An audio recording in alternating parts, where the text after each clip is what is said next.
말씀 구약 성경 열왕기상 17장의 말씀입니다.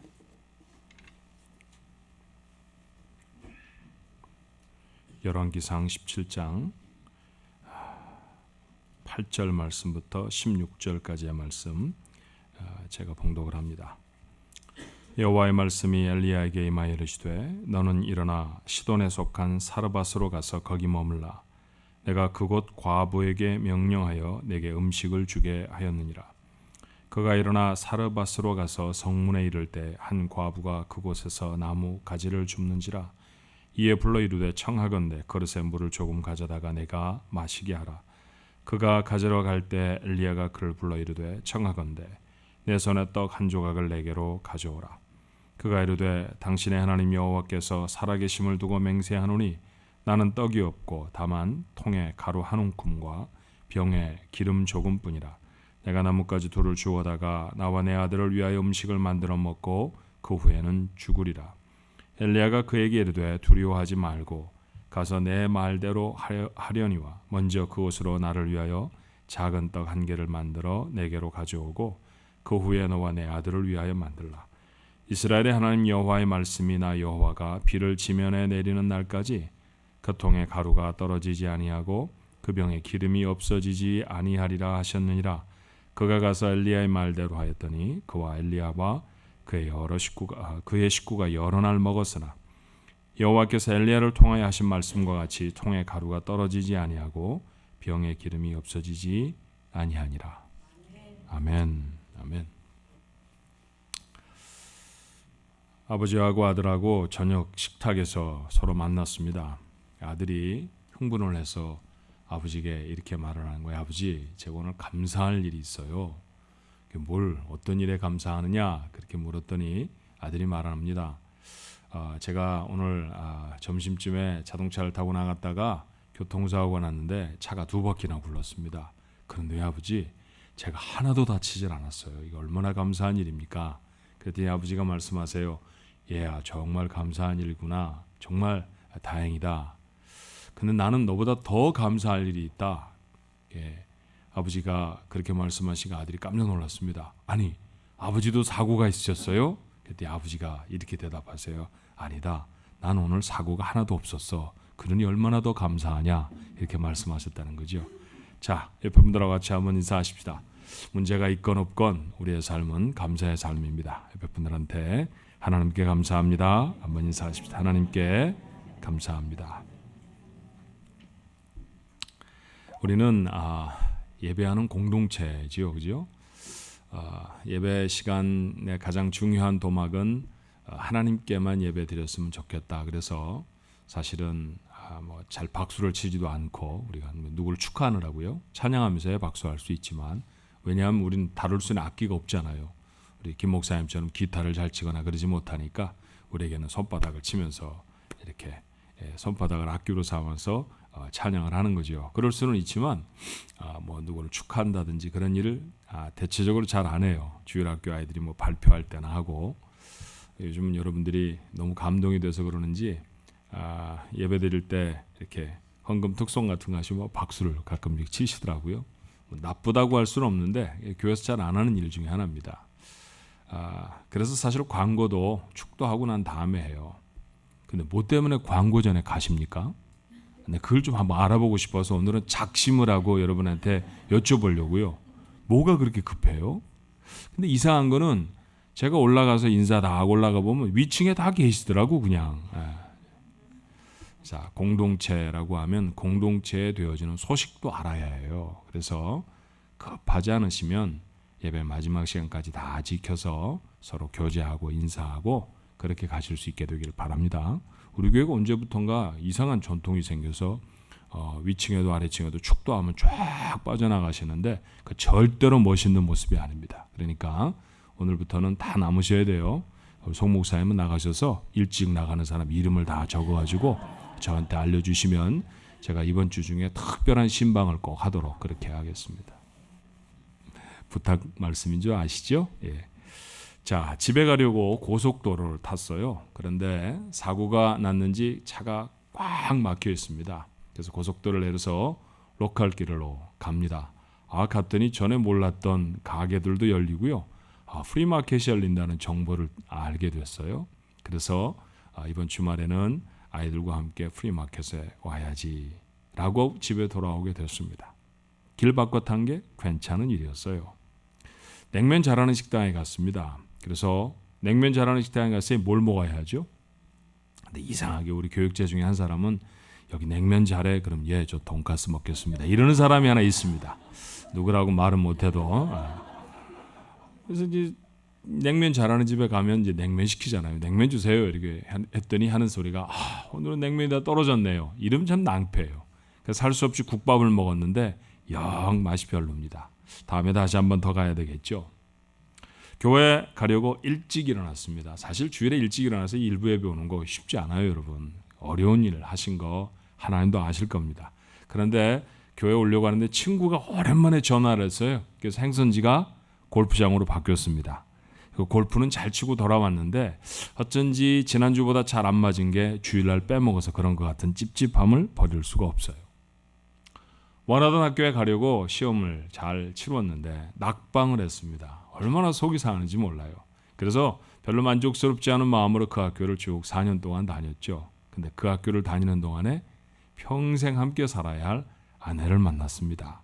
그건 수지 맞은 일이었죠. 자, 세웠던 계획들, 그대로 되지 않는 일들, 세상에 여러분 참 많잖아요. 그렇죠? 지난 한 주간만 해도 여러분이 무엇인가를 계획했는데 그 계획이 피치 못할 사정으로 변경이 되어져야 할 상황은 기억도 못하지만 사실은 굉장히 많았을 것입니다. 우리가 미국 살면서 원래 세웠던 계획을 좀 유식하게, 좀 폼나게 뭐라고 말하냐 하면 플랜 A 그렇게 말하고요. 피치 못할 상황 때문에 바뀌어지게 된 새로운 계획을 플랜 B 그렇게 말을 해요. 한국말로 말하면 차선책 그렇게 말할 것입니다. 어쩔 수 없어서 인생의 계획이 바뀌면 좀 아쉽죠. 어떤 사람하고 결혼하고 싶었는데 잘 안 됐다든지 어떤 학교로 가고 싶었는데 그게 잘못되어졌다든지 정말 이런 일을 하고 싶었는데 전혀 다른 종류의 일을 하게 됐다든지 하면 말이죠. 그리고 그 바뀐 계획대로 살면서 평생을 속상해하는 사람도 있습니다. 원래 계획대로 되지 않은 것 불행일까요? 예기치 않게 바뀌어져 버린 인생의 계획, 거기에 담겨진 의미는 또 혹시 없겠습니까? 오늘 본문의 말씀은 이스라엘 중에서 가장 못된 왕 아합 시절의 이야기입니다. 아합은 시돈 지방의 공주였던 이세벨이라고 하는 여자를 아내로 맞아들였어요.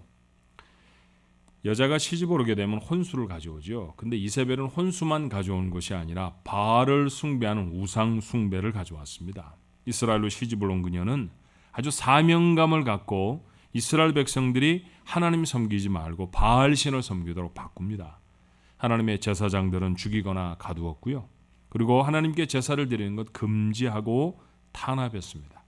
하나님이 화가 나셨겠죠. 이렇게 화가 나신 하나님이 아합에게 엘리야라고 하는 선지자를 보내서 경고를 하시는 말씀이 오늘 우리는 8절부터 읽었습니다만 17장 1절의 시작이에요. 자, 17장 1절의 말씀을 보니 이렇게 되어 있습니다. 길르앗에 우거하는 자 중에 디셉 사람 엘리야가 아합에게 말하되 내가 섬기는 이스라엘의 하나님 여호와께서 살아계심을 두고 맹세하노니 내 말이 없으면 수년 동안 비도 이슬도 있지 아니하리라 하시니라. 여러분 중동 지방의 얘기잖아요. 그렇지 않아도 물이 부족한 곳에서 아예 비가 오지 않는다고 하면 이거 정말 큰일입니다. 이 고통스러운 재앙을 선포한 엘리야 밉상이 됐겠죠. 그러니 숨어야 합니다. 하나님은 그를 그릿 시냇가에 숨기시고 까마귀를 보내서 먹이셨어요. 떡도 고기도 까마귀가 물어다가 엘리야를 공급하게 되는 그런 일이 있었습니다. 그런데 물은 시냇가의 물을 먹고 살았는데 계속된 가뭄에 그 시냇물조차도 말라버렸습니다. 그때 다시 하나님이 엘리야에게 이렇게 말씀하시죠. 오늘 본문 9절에 있는 말씀인데 너는 일어나 시돈에 속한 사르밧으로 가서 거기 머물라. 내가 그곳 과부에게 명령하여 내게 음식을 주게 하였느니라. 시돈이라는 곳은 베니게, 우리 성경에는 베니게라고 몇 번 나오고요. 우리 역사 속에서는 페니키아라고 배웠습니다. 그 페니키아 지역의 아주 오래된 도시 중에 하나입니다. 페니키아 사람들이 무역을 참 잘했거든요. 그리고 이 시돈이라는 곳은 지중해에 있어서 가장 큰 항구 중에 하나였습니다. 무역 잘하는 사람이 모여 사는 큰 항구, 어떨까요? 돈이 많았겠죠. 잘 사는 도시였습니다. 금이 풍성한 곳이었고요.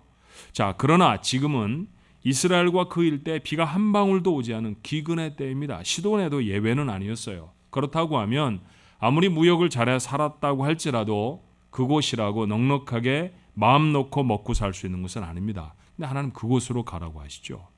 더군다나 시돈은 그와 원수가 된 왕비 이세벨의 고향입니다. 아니, 이 적에게 숨어 있어야 하는데 적의 고향으로 숨으라고 한다고 하면 위험한 일 아닐까요? 거기다가 그를 도와줄 사람이 누구라고요? 이름은 잘 모르지만 과부입니다. 과부가 부자인 나라는 한국밖에 없잖아요. 그렇죠? 과부로 오래 살면 뭐 은이 서말이나 뭐 그러잖아요.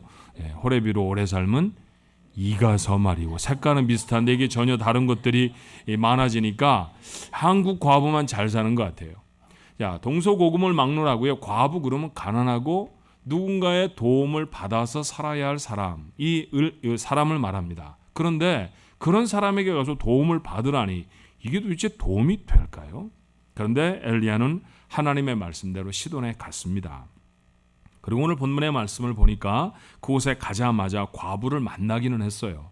그래서 그 과부에게 물도 한 잔 얻어먹고 이젠 떡도 좀 달라고 했더니 자, 그 과부의 형편이 어떤지를 그 과부가 억울함이 가득 담긴 마음으로 이렇게 말합니다. 12절이죠. 그가 이르되 당신의 하나님 여호와께서 살아계심을 두고 맹세하노니 나는 떡이 없고 다만 통에 가루 한 움큼과 병에 기름 조금뿐이라. 내가 나뭇가지 둘을 주워다가 나와 내 아들을 위하여 음식을 만들어 먹고 그 후에는 죽으리라. 그렇죠. 떡 하나 달라고 했다가 이런 참담한 여인의 상황과 형편을 알게 되어졌어요. 나뭇가지 둘 주워다가 떡 해 먹겠다고 했으니까 나뭇가지 둘로 할 정도밖에는 그냥 떡 하나나 두 개 만들면 전부인 그런 조금밖에 없는 그런 가루를 가지고 마지막 식사를 하겠다라는 얘기죠. 이런 형편의 과부에게 떡 달라고 했으니 정말 미안하게 됐습니다. 그렇죠? 그러면 몰랐습니다. 그러고 사과를 하든지요. 아니면 선지자니까 그녀의 형편과 처지를 좀 위로하는 게 맞지 않습니까? 그런데 엘리야의 말은 좀 상식 밖이었어요. 자, 13절의 말씀에 엘리야가 이렇게 말하죠. 엘리야가 그에게 이르되 두려워하지 말고 가서 내 말대로 하려니와 먼저 그곳으로 나를 위하여 작은 떡 한 개를 만드는 4개로 가져오고 그 후에 너와 내 아들을 위하여 만들라. 아니 지금 아들만 먹여도 부족할 겁니다. 나뭇가지 2개로 불때 가지고 만들 정도의 반죽이라고 하면 여러분 형편없는 양이 아니겠어요? 그것으로 엄마와 아들이 나눠 먹기도 부족한데 자기부터 달라는 거지요. 지금 나한테 먼저 가지고 오고 난 다음에 그러고 남으면 너하고 아들하고 먹든지 말든지 그건 네 말대로 하는데 어떻든 나한테 먼저 가져와라 라는 얘기입니다. 당신의 처지가 어떻든지 떡 만들어서 우선 나부터 먹이라는 것이죠. 이런 염치 없는 부탁이 도대체 어디 있습니까? 여인은 이런 뻔뻔한 선지자의 말에 어떻게 하면 좋을까요? 여러분 같으면 어떻게 하셨을 것 같으세요? 자, 여인은 아들 하나와 근근히 살아왔죠. 그런데 이제는 더 이상 식량을 구할 길이 없습니다. 나뭇가지 몇 개 주스다가 남은 가루로 떡을 만들고 먹어 그것이 마지막 식사가 된 후에는 아이하고 죽을 생각이었죠. 이것이 여인의 원래 계획이었습니다. 우리가 지금 말하는 대로 하면 여인의 플랜 A였죠. 그런데 느닷없이 그 계획에 한 선지자가 뛰어들어요. 자기부터 좀 도와달랍니다. 지금 여인은 누구를 돕고 말고 할 처지가 아니잖아요. 가장 비참한 상황에 내몰린 처지예요. 그러니 얼마나 속이 상했을 것이고 얼마나 화가 났을 것이며 얼마나 절망적이겠습니까? 남은 한 줌 가루로 먹고 죽어야 하나요? 아니면 계획을 바꾸어서 이 뻔뻔한 선지자를 대접해야 하나요? 여러분 이 이야기를 읽어서 아시겠습니다만 여인은 계획을 바꿉니다. 우리가 말하는 대로 하면 플랜 B지요. 선지자의 부탁을 들어주기로 한 것입니다. 성경 읽으면서 여러분 마음이 어떠세요? 이야 정말 믿음이 있네. 정말 이렇게 선지자를 돕는 선한 마음을 갖네. 여러분 그렇게 생각이 되세요? 선지자에 비견할 수 있는 사람이 목사이고 과부에 비견할 수 있는 사람이 교회 여집사 이 권사들이라고 한다고 하면 저 같은 경우는 이 이야기를 읽으면 기분이 좋아야 되잖아요. 여자 성도들 통해서 이렇게 목사를 잘 대접하라 이런 얘기로 설교해도 은혜가 되겠죠? 근데 왜 저는 이 얘기를 읽으면 기분이 나쁩니까? 정말 화가 나더라고요. 어떻게 이런 선지자가 있지? 아니 왜 여인에게 이런 것을 달라고 하는 거야? 그리고 여자는 왜 이런 말에 그리고 떡을 만들어 갖다 주는 거야? 라고 하는 생각이 제 마음속에 듭니다. 여인이 너무너무 억울했을 것 같은 마음이 들었어요. 근데 여러분, 성경을 다시 읽고 또 읽어보니까 이 여인은 이 절망적이고 황당한 상황에 선지자의 다음 말 하나를 붙들었던 것 같습니다. 14절의 말씀이에요. 이스라엘의 하나님 여호와의 말씀이 나 여호와가 비를 지면에 내리는 날까지 그 통에 가루가 떨어지지 아니하고 그 병에 기름이 없어지지 아니하리라 하셨느니라. 선지자는 자기에게 떡만 가져오라고 말한 게 아니라 그렇게 네 통에 가루, 남은 가루를 사용하면 그 통에 가루를 채우시는 건 하나님이 하실 거야 라고 약속해 준 거죠. 하나님이 살려주실 것이랍니다. 하나님의 말씀이라고 했어요. 그러면 한번 믿어볼 만한 것 아닙니까? 이해가 되는 건 아닙니다. 황당하기도 한 일이죠. 그렇지만 그는 하나님의 말씀을 붙들고 그 말씀에 순종합니다. 결과는요, 놀라운 것이었어요. 자, 열왕기상 17장 15절로 16절 우리가 읽었던 본문의 마지막 부분에 보면 그가 가서 엘리야의 말대로 하였더니, 사실은 엘리야의 말대로 한 게 아니라 누구 말대로 한 겁니까? 하나님의 말씀대로 했습니다. 그와 엘리야와 그의 식구가 여러 날을 먹었으나 여호와께서 엘리야를 통하여 하신 말씀같이 통에 가루가 떨어지지 아니하고 병에 기름이 없어지지 아니하니라. 살아났습니다. 놀라운 인생의 반전을 이룬 것이죠. 자, 여기에 인생의 교훈이 있다고 생각이 들었어요. 자, 여인의 플랜 A는 떡 한 덩이 만들어 먹고 죽는 것이었습니다. 갑자기 만난 선지자 때문에 이 계획은 선지자를 먼저 먹이는 플랜 B로 바뀌었죠. 과부에게 이것은 어쩔 수 없는 차선책이었습니다. 또 다른 계획을 세울 때 그의 마음이 너무 기뻐 이거일 수 없죠. 너무 속상하고 황당하고 어처구니가 없었지만 그 일을 합니다. 어쩌면 남은 가루를 박박 긁어서 떡을 만들어 선지자에게 갖다 주는 순간까지 이거 잘하는 일일까? 그런 생각했을지 몰라요. 차라리 배가 앓고 있는 자기 아이에게 주는 게 옳은 일 아닐까요? 그러나 여인이 몰랐던 것 하나가 있지 않았을까 싶습니다. 마지막 가루로 선지자를 대접하는 것이 여인에게는 변경된 계획, 플랜 B였는지 몰라도 하나님께는 오래전에 세우신 변함없으신 플랜 A였습니다. 하나님의 계획은 변함이 없는 계획이었어요. 기억하지 않습니까? 선지자를 만나기 전부터도 하나님은 그 과부를 통해 엘리야를 먹이실 계획을 하셨습니다. 엘리야만 먹이는 게 아니라 그 과부를 통해 엘리야를 먹이셔야 했다고 하면 하나님이 과부에게 곡식을 주셔서 그 곡식이 떨어지게 해서는 안 되는 것 아닙니까? 그녀를 선지자를 대접하고 가족이 다 먹고 살 수 있도록 넉넉히 공급하시는 것, 이게 뭡니까? 하나님의 변함없는 계획이었어요. 살아가다 보면 자기가 원하는 것들이 그대로 이루어지지 않는 경우가 참 많습니다. 바라는 일들이 어그러져서 다른 방향으로 삶을 돌려야 했던 경험이 있었을지 모릅니다. 계획을 이룰 수 없어서 속이 상했죠. 그리고 다시 세운 계획이 만족스럽지 않아서 또 상처를 안고 사는지 모릅니다. 하지만 여러분, 그 길에서 얻은 하나님의 은혜는 없었을까요? 우리가 태어나면서 나 미국 가서 살 거야, 이 중에 몇 명이나 그랬을까요? 어쩌다 보니까 우리 미국 와서 사는 사람도 있잖아요. 그죠? 어쩌면 우리 모두는 다 플랜 B라는 것을 한 번쯤 경험하고 와서 산 사람들입니다.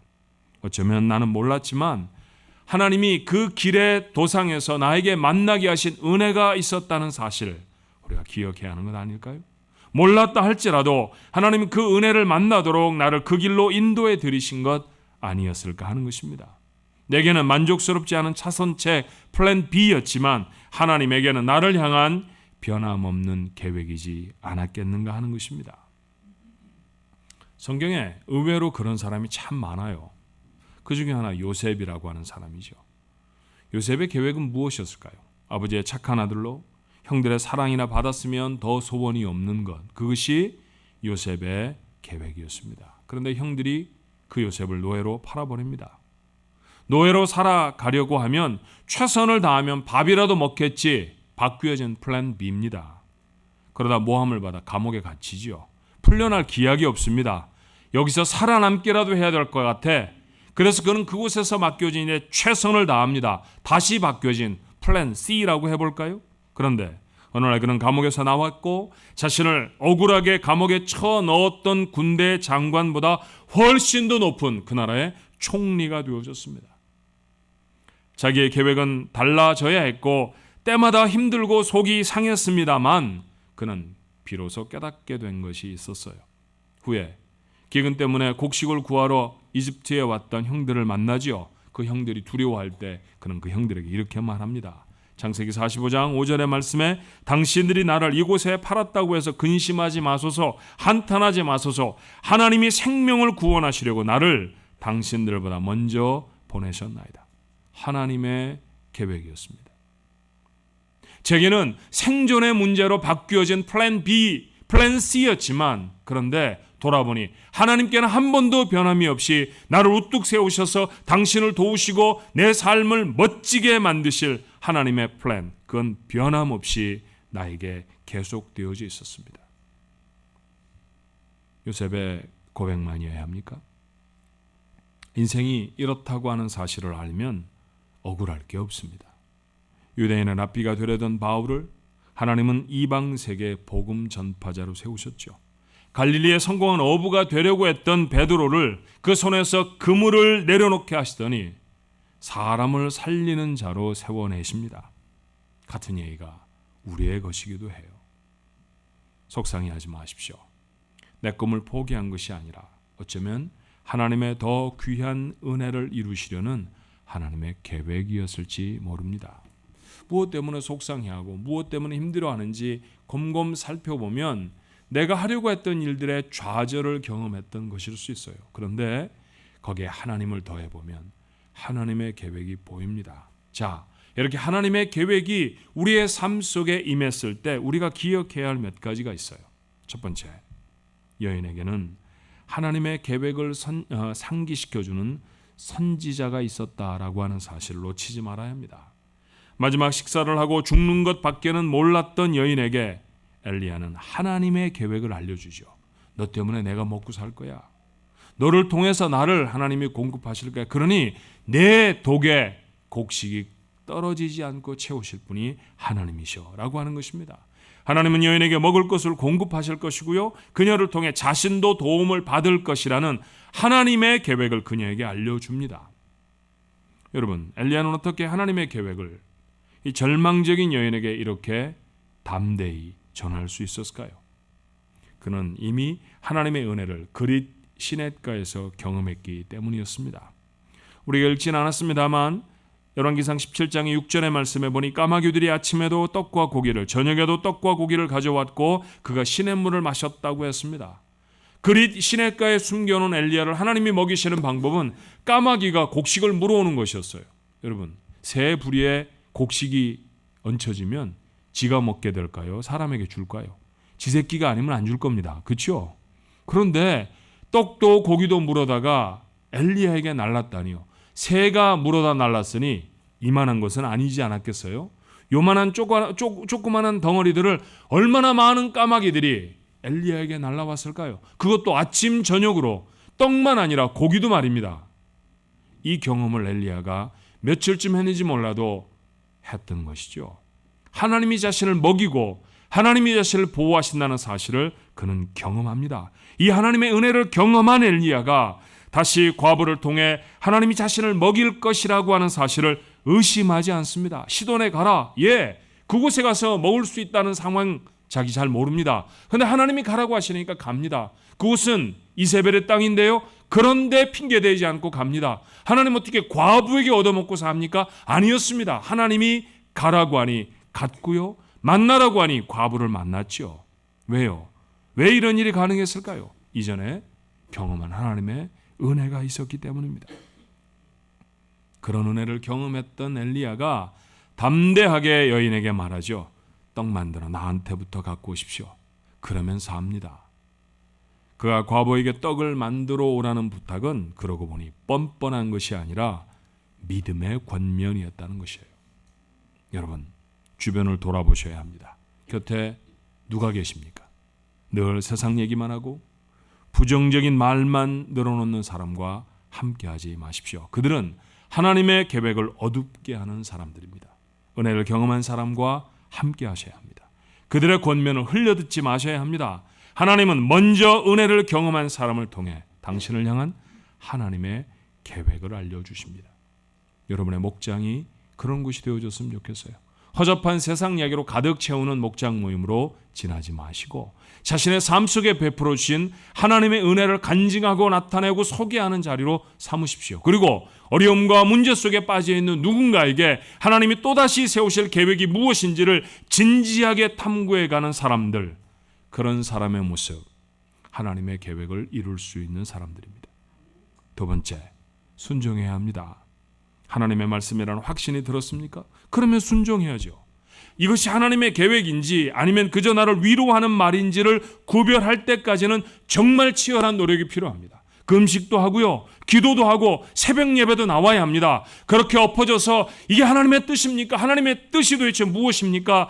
간절히 구하고 또 구했을 때 마침내 맞아 이거야 라고 여러분 마음속에 확신이 들면 지체하지 않아야 합니다.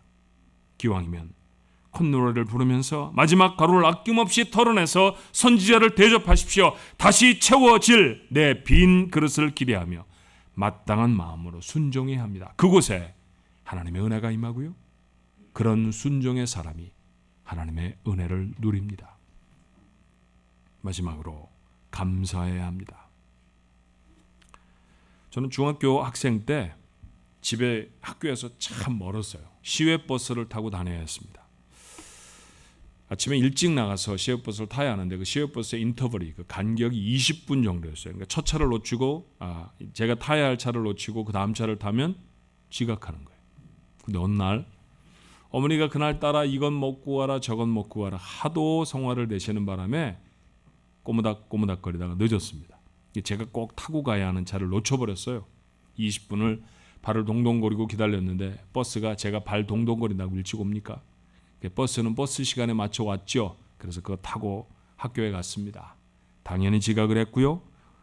그리고 엎드려 뻗쳐했고 엉덩이를 몇 대쯤 맞고 그랬습니다. 하루 종일 엄마가 미운 거예요.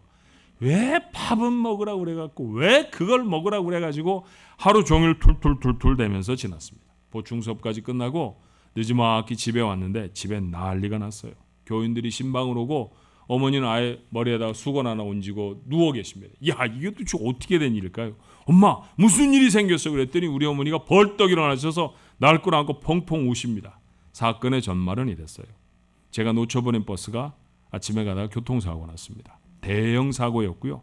그곳에서 학생이 몇 명 죽었는데 찢겨진 교복을 발견했답니다. 근데 그 찢겨진 교복이 하필이면 권모모였다는 거지. 이름표에 나머지는 알 수가 없는데 하여튼 권 씨였다는 거예요.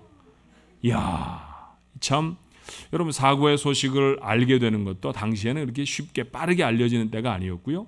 안다고 해서 바로 전화 꺼내갖고 셀폰으로 야, 너 잘 갔냐? 너니? 이렇게 물어볼 수 있는 상황도 아니었죠. 그래서 전도사님이 병원으로 경찰서로 하루 종일 쫓아다녀서 결론은 죽었다로 난 거예요. 근데 일단은 병원에서 이렇게 그 시신을 내보낼 때까지 뭐 부검도 하고 그래야 된다니까 우리 어머니는 이제 외아들을 죽인 거죠. 그리고 들어오나 계시는데 유령처럼 아들이 나타난 거예요. 멀쩡하게. 얼마나 어머니가 펄쩍펄쩍 뛰시고 막 우리 목사님이 눈물을 흘리고 감사하며 기도를 해주시는지. 제가 버스를 놓쳤던 제 플랜 A, 그래서 두 번째 버스를 타고 지각해서 엉덩이를 맞았던 것 억울한 일입니까? 그래서 여러분에게 설교하고 있습니다. 안 그랬으면 정말 그 이름표의 주인공 저 될 뻔했어요. 지나보면 참 그런 일이 많지 않나요? 당할 때는 억울하고 퍽퍽하고 힘들고 속상하고 그랬는데 지나놓고 나면 하나님 은혜야. 그렇죠? 예, 맞아요. 하나님 은혜입니다. 하나님의 은혜가 아닌 것이 없습니다. 살아가며 호흡도 하나님의 은혜라고 노래만 부르던 건 우리가 아니잖아요. 살아가는 모든 삶이 하나님의 은혜였어요. 계획이 바뀌었습니다. 내가 이루려고 하는 계획대로 잘 안 되는 게 있습니다. 정말 이렇게 하면 가게가 잘 될 줄 알았는데 잘 안 되기도 합니다.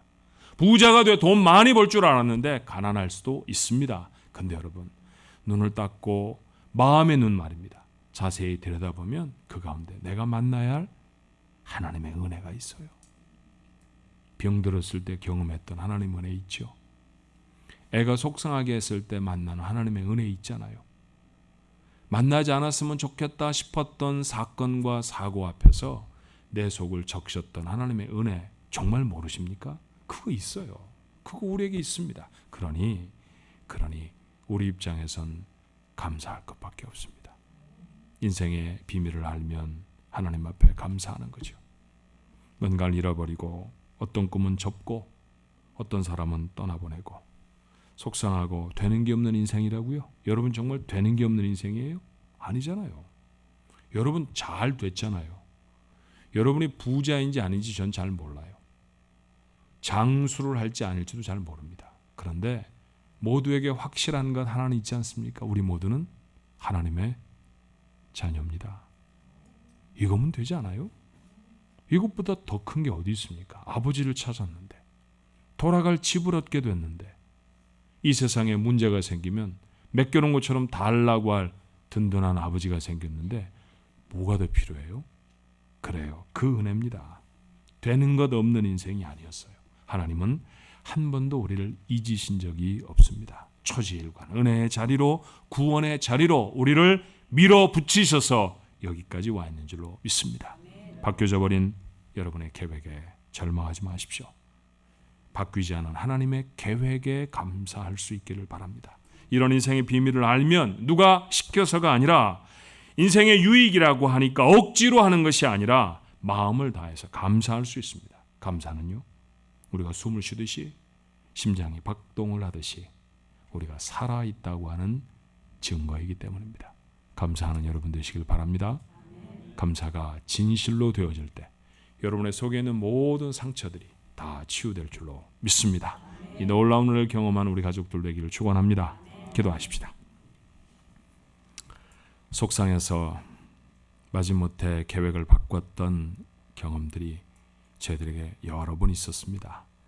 바뀌어진 계획으로 지금까지 살아오고 있는데 만족스럽지 못해 속상한 사람들도 많이 있습니다. 그런데 하나님 빼고 생각하면 억울하기도 하고 속상하기도 하지만 거기에 하나님을 더해보니 은혜가 보입니다. 그렇게 돌이키지 않았으면 만나지 못했을 은혜들, 그렇게 우리 앞이 턱 막아서 우리를 두렵게 하던 문제들이 없었다고 하면 차마 깨닫지 못했던 하나님, 그 은혜가 있었습니다. 하나님 그 은혜의 자리로 우리를 인도해 내신 것입니다. 우리는 이랬다 저랬다 플랜이 B도 되고 C도 되고 D도 되지만 하나님은 복되게 하시려고 하는 우리의 인생의 계획 한 번도 바꿔 보신 적이 없습니다. 그 계획 믿고 순종하며 서게 해 주옵소서. 여인이 먹고 죽을 수밖에 없었던 자신의 계획을 포기합니다. 선지자를 먹이라고요? 가당치도 않은 일이었습니다. 그런데 합니다. 그랬더니 하나님의 은혜를 만났습니다. 이거 우리 스토리가 되게 해 주옵소서. 오늘 사랑하는 성도들의 입에 진실로 감사가 담기게 하시고 그것 때문에 마음속에 있었던 모든 상처와 어려움들이 다 치유될 수 있도록 역사해 주시옵소서. 감사가 우리의 마음을 치유하는 놀라운 은혜의 약인 줄로 믿습니다. 그 양약을 마음에 담는 우리 가족들 모두가 되게 하옵소서. 예수님 이름으로 기도하옵나이다.